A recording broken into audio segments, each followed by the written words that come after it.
Yep, it's still hot. Just in case you were wondering, it's still hot out there. Mo Kelly here. KFI AM 640 live everywhere on the iHeartRadio app.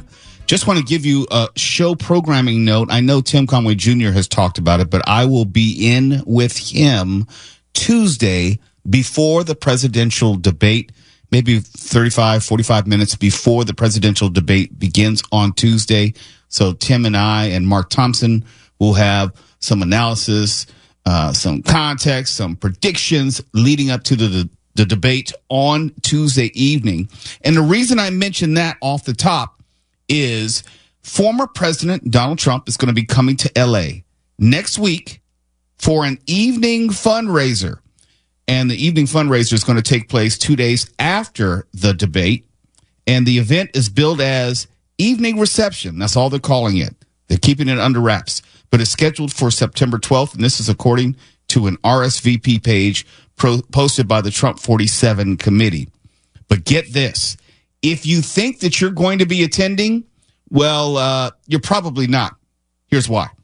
Tickets range from $3,300 to $250,000. If you can afford it, God bless you. If you can afford it and want to spend it in that way, hey, knock yourself out. But the deadline to RSVP is Tuesday, September 10th, which is the same date as the debate. So that goes hand in hand. But the former president is going to be out in L.A. for a fundraising event next Thursday. How that's going to impact traffic is probably not going to be good. I don't know if he's going to do a public rally. He's been known to at least have some sort of press gaggles and quasi rallies around his Trump Force One. Is that what he calls his plane? I don't know. But, around his, I think it's something like that. Around his private plane when he usually comes to a city. So I would expect that. But there's going to be a huge Southern California fundraising event. I said Los Angeles, but I'm quite sure it'll be somewhere in Orange County and Los Angeles. He'll probably have more than one stop. But the fundraising event is going to be Thursday, September 12th, obviously 2 days after the debate. And who knows what's going to happen in that debate. I'm actually anxiously awaiting to see what is going to happen, how it's going to be managed. A debate on CNN is going to be very different from a debate on ABC. I think the moderation is going to be a little bit more strict.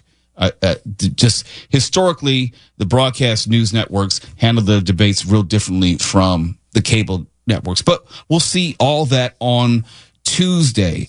And yes, it's still hot. And Mark Ronner, you have some explaining to do. You may not know this, but I was listening to you. I was actually paying attention to what you have to say. No, I'm serious. I do listen to you on occasion. You must have been bored.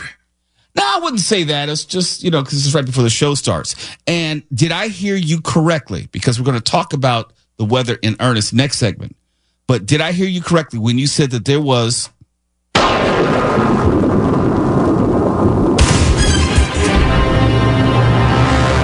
a small chance of rain in the Antelope Valley? Well, keep your Speedo on there, Chief. Where there's about a 20% chance of rain in the AV tomorrow, so I wouldn't put money on it. No, I'm saying that's good news. That's great news. It's 20% of great news. Well, put it this way, it's hot rain. But look, I'll take any rain. The fever is about to break here in Southern California. Yeah, body temperature rain feels gross. Well, put it this way. Antelope Valley is nowhere close to anybody. Sorry, AV, but you're way out there. So even if it did rain in the AV, I don't know if I'm going to feel it. But we'll talk about that next segment. And we'll talk about the pictures that we were sharing in our personal text thread about just how hot it was outside. And it makes me wonder, what do people do? How do you plan your weekend when it's this hot? I mean, you can plan to stay inside, but it's the weekend. You got to do something. It's insane. I used to joke around that people just go to movies for the free air conditioning once they've bought their ticket. But I went to see a movie yesterday, and it was even hot inside the theater. I've never had that before. That's unacceptable. Was it hot because they didn't have any air conditioning, or it was just hot because it wasn't well ventilated? It was hot because we're well out of the range of most human experience in terms of the temperatures we're seeing. Now, I know that the weather has been rather extreme, but it felt to me like what it was when I used to live in the valley. And of course, you wouldn't know this, but I lived in Studio City from 1998 to 2006. So I was rather accustomed to really hot summers in the valley. Of course, but we're seeing all sorts of reports of records being broken all the time in lots of different places. And, it's funny. I was thinking about the old Twilight Zone episode where I think it's Lois Nettleton who's the planet's heating up and there's a big twist at the end. Good science fiction kind of tends to take things just a step or two in the direction that we can already see. And so, like, when I came out of the house and you got that first blast of air today, I think I yelled something like, "Oh, God." And I could see a not too distant future in our lives where we're racing from one air-conditioned environment to another. And, like, if we don't have the right clothes or if the power grid goes down, it's just a serious life-threatening emergency. You mean like the state of Texas? Yeah, they can't keep their electrical grid up and running at all. Like that's not a problem or anything. No. They might want to look into that. I was saying earlier, you might as well. You could plant someone in anywhere in LA and be like, "Oh, you're in Vegas." It feels exactly the same way when you come out of the AC, and like Mark said, it's like someone's blasting a furnace right in your face. Like, it's just ridiculous. And it reminds me why when I get old enough to retire, if I have enough money to retire, it will never be in Nevada. It will never be in Arizona. Yeah. I know the cost of living is less. Yeah. I know you can get much more property out there. But to deal with this type of heat, and I think it's comparable, this type of heat, at least 4 months out of the year, no, I'm not doing it. I refuse. It's insane. And you've got to really feel sorry for any animals or people who are stuck outside in this weather. It's miserable. Well, this is where people and animals die. And we'll talk about that next segment as far as the seriousness of the heat, how you can protect yourself against heat exhaustion and heat stroke. They're not the same. We'll go over some of the differences because this is a time where we may joke about it. We may laugh about it. We may talk about how unbearably hot it is, but it is very dangerous to be altogether serious. So when we come back, we'll talk about the heat and how you can better protect yourself and also identify whether you or a loved one or someone else you may know may be susceptible or suffering from heat stroke or heat exhaustion. You're listening to Later with Mo Kelly on demand from KFI AM 640. Did you ever think to yourself, you know what? I was better off not knowing. There's some times where the accurate information, all the information, probably does not do you any good. That's what I thought when Stefan sent me a picture of his dashboard in his car as he just pulled up to work. And I was just getting ready to get in the car. You know, in your car, it has the temperature, the outside temperature. And he sent me the picture in the group text. And I said, you know what? I would have been okay if I didn't know that it was 117 degrees outside his car because I was getting ready to get in my car. See, he was getting ready to go into an air-conditioned environment. Me, I was getting ready to deal with the elements. Then Tuwala decided to send his picture. It was 116. That didn't help. I would have rather not known. Mark Ronner didn't send anything. I think he was still asleep at the time. He doesn't get up until like maybe 4:35 o'clock. Yeah. It was important to save all my energy for the show. Oh, I hope you appreciate that. I do. And when I got in the car, it got up to 114 degrees. But it's real. I don't know if I appreciated knowing that it's real. And it can be very dangerous. I mean, yes, you can put the proverbial egg out on the sidewalk and it probably would have cooked. But there is some real danger out there for you, me, pets, definitely. I kept my mini schnauzers in the house outside of making them go to the bathroom real early in the morning and keeping them inside after that. And sometimes you hear terms like heat stroke or heat exhaustion. They're not the same. I'm not a doctor. But I did sleep at a Holiday Inn Express one night, so I can figure this out. But this is something we do need to know the difference because you may notice it in a relative. Maybe you have an aging parent. Maybe you yourself are of a certain age, and you need to be aware of any changes in your own body. So this is something that you should take to heart. Heat exhaustion, here are the symptoms of heat exhaustion. faint or dizzy, excessive sweating, cool, pale, clammy skin, nausea, vomiting, rapid, weak pulse, and muscle cramps. That's heat exhaustion. And as far as treating it, you can move to a cooler location. You can drink water. You can take a cool shower or use a cold compress. First thing to note is that with heat exhaustion, you can treat it where you are in the moment. That's very different from heat stroke. And the heat stroke symptoms are very different from heat exhaustion as well. Heat stroke symptoms include throbbing headache, no sweating. Remember, heat exhaustion had excessive sweating. Heat stroke is no sweating. Body temperature above 103. But like heat exhaustion, it has nausea and vomiting. It has a rapid, strong pulse associated with it. And worse than that, someone may lose consciousness. When I said heat exhaustion, we said that you can treat it on the spot with cooler location or drinking water, taking a cool shower. That's heat exhaustion. But for heat stroke, you need to get emergency help. You need to get that person to the hospital. It's not about moving them to a cooler location. We're talking about severe possible brain damage and other bodily functions harmed. So that's the difference between heat exhaustion and heat stroke. And sometimes we take for granted just because we may feel okay on a summer day that it couldn't happen to us. And I remember I made the mistake, and I do mean the mistake, of having a couple of beers on a summer day out in the blazing sun, and I thought I was going to just pass out. You know, it's just one of those things where it can sneak up on you. And that's the point. It can sneak up on you very, very quickly. It's not anything to play with. And I know when I was a younger guy, I thought I was invincible and I made some poor choices, but I'm not a younger guy anymore. I'm almost as old as Mark. Not quite. Hey. By the way, alcohol will dehydrate you. Yes, it will. And that's another great point. Anything that will dehydrate you, and it doesn't have to be alcohol. There are a number of things. I mean, just not drinking enough water, you can easily get dehydrated over the course of the day, especially if you're staying out in the sun, direct sunlight for a couple of hours or something. And I know you may think, hey, this is a good time to do some work in the yard. No, it is not. No, it is not.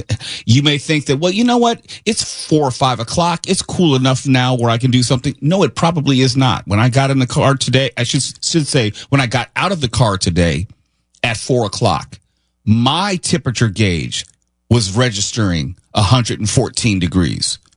That's getting out of the car at 4 o'clock after the main heat of the day, and you think it's cooling down by 4. Well, it was cooling down relative to the 117 an hour previous in Stefan's car. So this is something we should all take very seriously. If you're a pet lover like I am, you have to protect the pets from themselves. They may not know any better, so just keep them inside. And even last night, because I thought about you, Mo, because you're always like, oh, yeah, when you walk out, it's like perfectly, warm. It's got that nice feel. And last night, pitch black. It's 10. I walk out the door about 10:15. It's 93 degrees. Yeah. So, yeah, you got to really just, you got to be aware of your surroundings. Let's work our way back. If it's 93 degrees at 10:15, it's more than 100 at 7 or 8 o'clock. It can be deceiving. We may think, well, look, the sun is almost down. How hot can it be? Well, it can be very hot, and it can be deceptively hot because we're thinking that, well, the heat of the day is over. Yes, it is the heat of the day, but it's not a normal day. It's a day where it will be 100 degrees well into the night after the sun has gone down. And that's how people can get in trouble. Or you may think that, well, okay, it's after 5 or 6 o'clock. Let me have a few drinks, as people are known to do. Then all of a sudden they're looking at dehydration and they think, well, it can't be heat exhaustion or heat stroke because it's 7 or 8 o'clock at night. Well, yes, it can, because you've dehydrated yourself and it's still over 100 degrees outside. So it's just something to think about before you find yourself in a situation where you have a medical emergency or someone you love may experience a medical emergency, and we definitely don't want that. Now, the Antelope Valley, maybe they'll get some rain tomorrow, but I wouldn't count on it. I don't know if we can trust Mark with the weather. Well, you've got a 20% chance. So if you're a betting man, that's 1 in 5.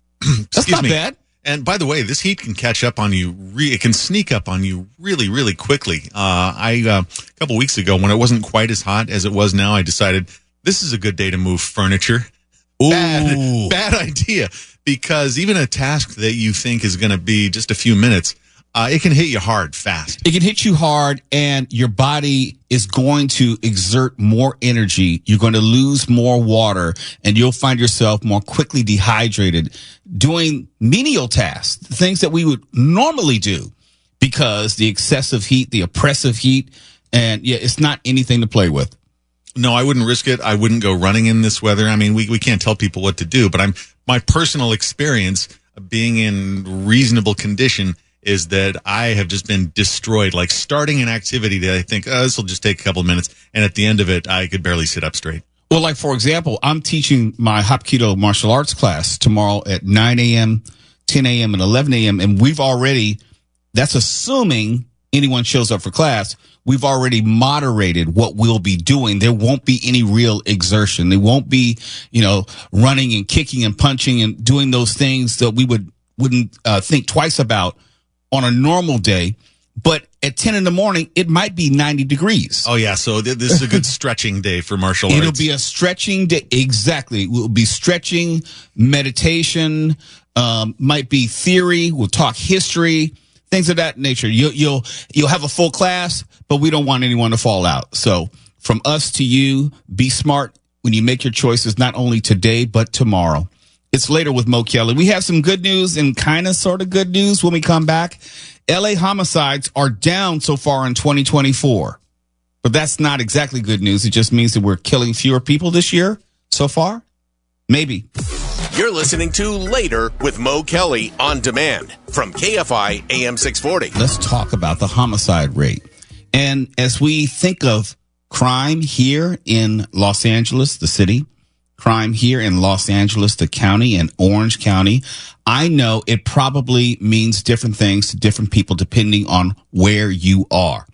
If you live in the city of Los Angeles, like I do, you probably feel more closely impacted. In fact, I know I am. And if you are in Orange County, you may talk about it from a distance, like crime in a general sense. But for me, it's very specific. So when I come across homicide numbers for the city of Los Angeles, I take that to heart.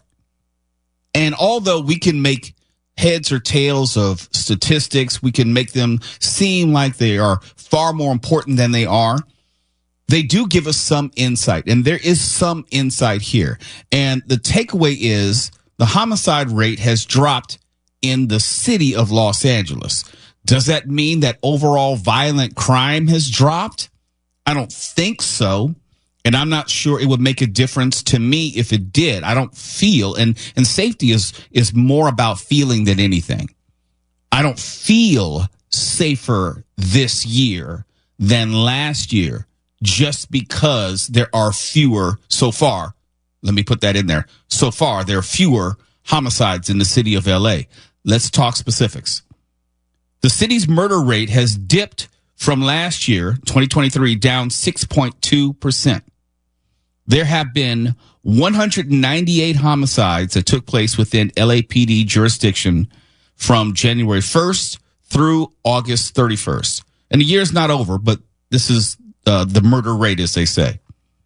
But also, it represents a 28.3% decline from the 276 murders at this same time in the year back in 2022. If there is any good news in this, you can say that there is a pattern, a downward pattern, at least in the city of Los Angeles from 2022 to 2024, where up to this point in the year, we are down 28.3% in homicides. Now, if we were to look at the stats for property crime, probably not. If we were to look at sexual assault, probably not. So this is just homicides. It's one of those things where you can take it or leave it. And of course, just because we're down in homicides, it doesn't mean that that's good in and of itself. Unless we're at zero, then it's way too many. But If this current pace continues, LA could finish the year with fewer than 300 homicides. And that has not happened in the past 4 years. More context. In 2023, there were 327 total murders in the city of LA. In 2019, which was the highest of the past 4 years, there were 402. So yes, it's a downward progression. If it keeps up like this, yes, that's positive. But let me go back to the feeling aspect. I don't know if you could find someone in the city of LA who did not know this information, who would tell you that they may feel safer on a day-to-day basis in the city. And I know we were bombarded with, if it bleeds, it leads. I know I'm a person who'll tell you about the people who were killed on Metro. So I know that I am figuring into that equation, but I also know it's a reasonable feeling to have that we feel less safe in this city now than we did, let's say, 2-3 years ago. It doesn't matter if fewer people are being murdered. I know that more people are being assaulted. I know that more people are dealing with property crimes. I know that there are more street takeovers. I know that there are more robberies connected to the street takeovers. I mean, crime is an amorphous thing. It's not something you can really put your mind around. You can wrap your mind around it, but you know that the city today is different, and I would say more crime-ridden than 2-3 years ago. And I don't believe that all crime is reported. Murder is a little bit different. It's kind of hard to skate around that. But I don't believe that all property crime is reported. So there is some degree of uncertainty when I read some of these crime stats. But yes, it is positive that homicide rate is down in the city of Los Angeles. But I don't know if I could find someone who could tell you whether they know these stats or not, whether they feel safer in the city of Los Angeles today in 2024 as opposed to 2021 or 2020, which was actually during the pandemic.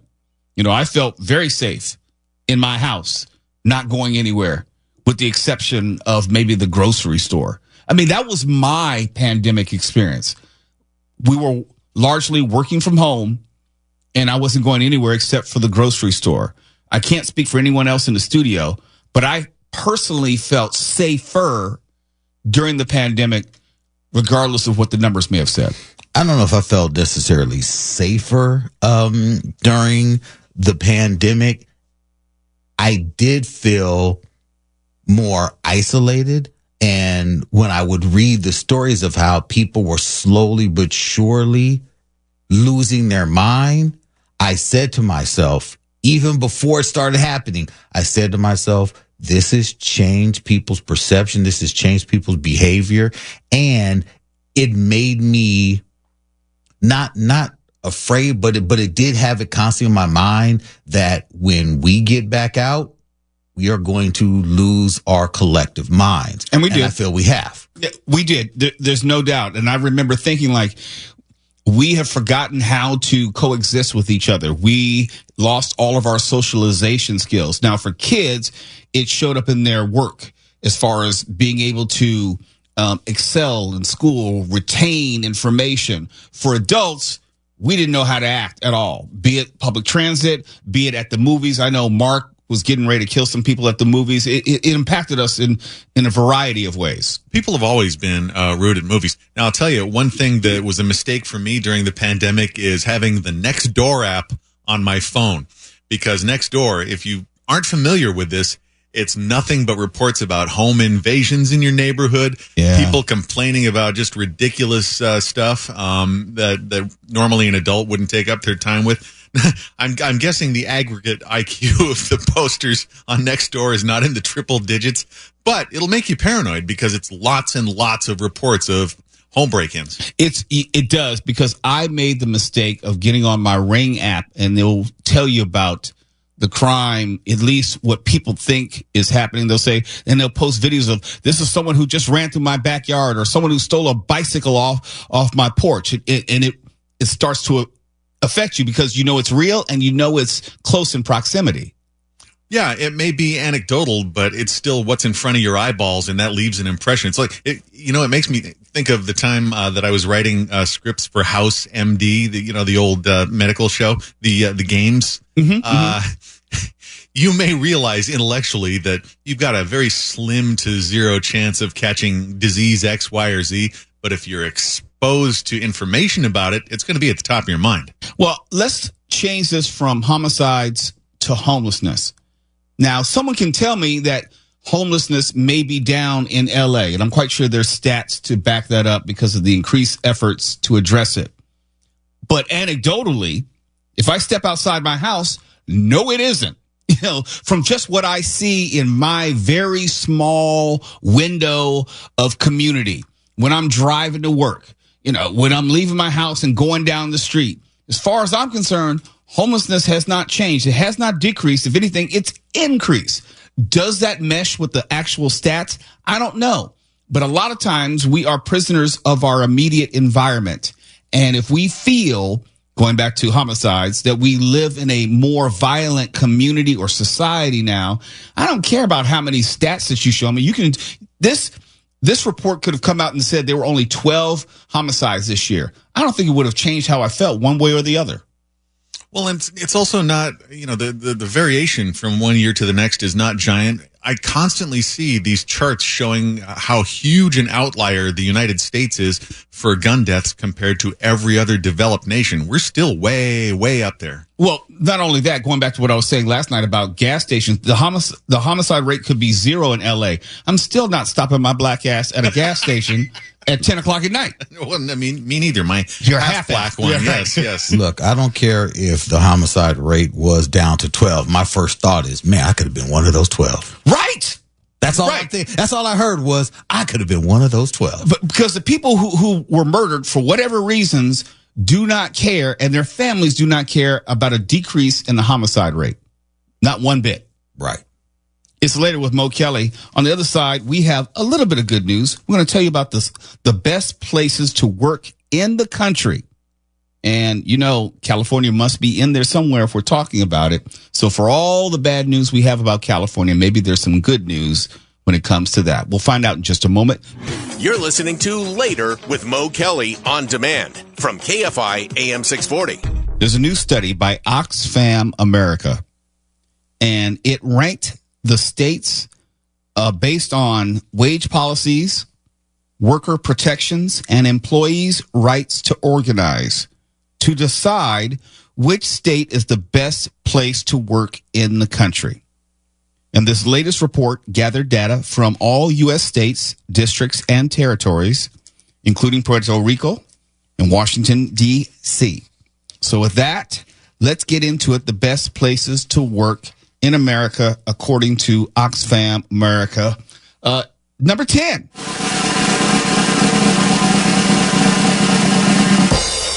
Colorado. I guess. Nice place to visit. Wouldn't want to live there or work there. Number 9.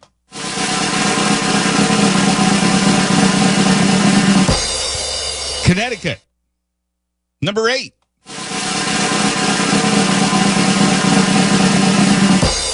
Massachusetts.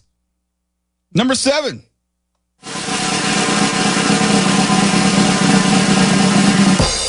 Illinois. I'm sensing a theme here. Number 6.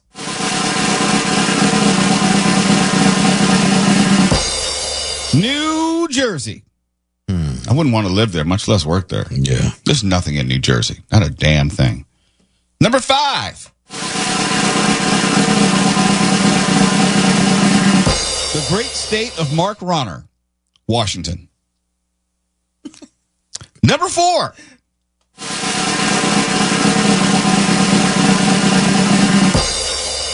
New York. They're talking about to work? The best places for employees in the country, according to their criteria, okay? Number 3.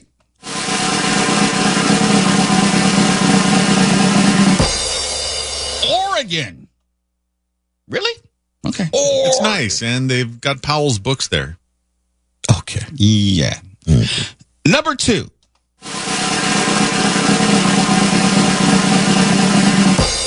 the Golden State, California. Number 2, huh? I don't know. Let me go back to the top. It says the nonprofit organization ranked all the states based on wage policies, worker protections, and employees' rights to organize. Well, yeah, with that criteria, yeah. When you have fast food workers making $20 an hour, then yeah, California's got to be on the list. That's what I'm saying. Yeah. California's in number 1, if that's the criteria? Okay. Coming in at number 1 of the best places for employees to make money or whatever in the country.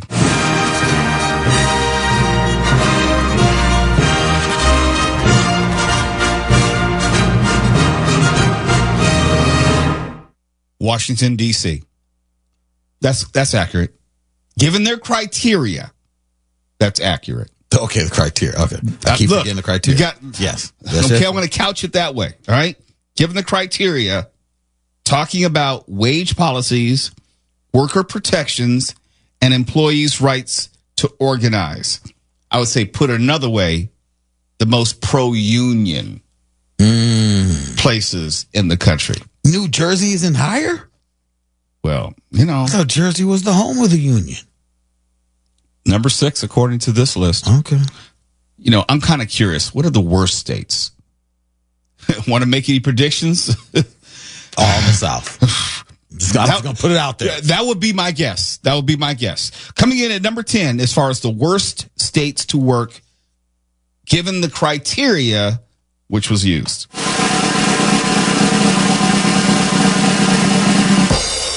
Kentucky. And we're off. Oh. Number 9.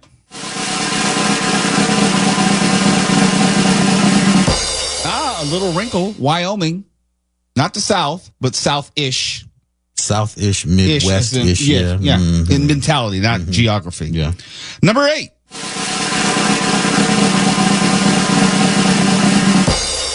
Utah. Number 7.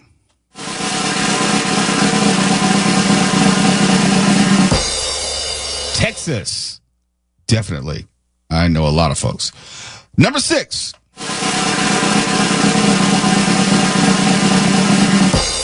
Tennessee. And this is according to Oxfam America, relative to wage policies, worker protections, employees' rights to organize, the so-called, quote-unquote, worst states to work in the United States.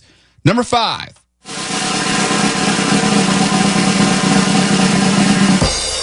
South Carolina. Why don't we just go through the whole SEC football conference? Number 4. Alabama. Fumble Rooski. I'm Keith Jackson. Number 3.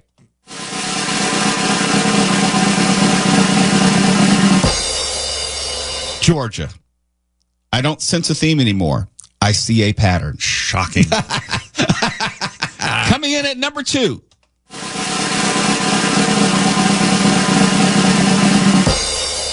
Mississippi. And my only surprise is how in the heck is Mississippi not number 1? They are the worst in everything. How are they not the worst place for employees in the United States? How's that possible? Well, they're competitive. Well, they came in at number 2. Here is number 1.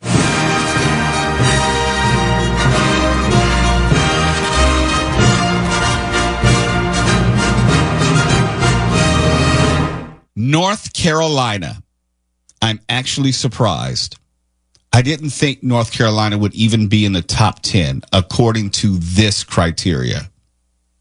Yeah. I got family in North Carolina, so I kind of know how they get down. I have friends out there, and then they would definitely not agree with Yeah, they would not agree with this. I mean, put it this way, it cannot be worse than Mississippi. Nothing is worse than Mississippi. You can't tell me it is worse for people who work in the state of North Carolina than the state of Mississippi. Real quick, let's tell me what the minimum wage is in Mississippi versus North Carolina. Right. Let's just start there. And I'll do the minimum wage in North Carolina. Minimum wage, North Carolina. $7.25 an hour in North Carolina. $7.25 in Mississippi. Okay, so they're comparable. But Mississippi is also in Mississippi. So right. That's why it's probably worse. Yes. Now, I think a lot of these states on your worst list are also right to work states as well. Yes, they are. No, seriously. Yeah. That's I was soft pedaling it, but yeah, that's probably the through line. Mm-hmm. KFI AM 640, we're live everywhere in the iHeartRadio app. Common sense left California a long time ago. We're bringing it back. KFI. And KOST HD2. Los Angeles, Orange County. Live everywhere on the iHeartRadio app.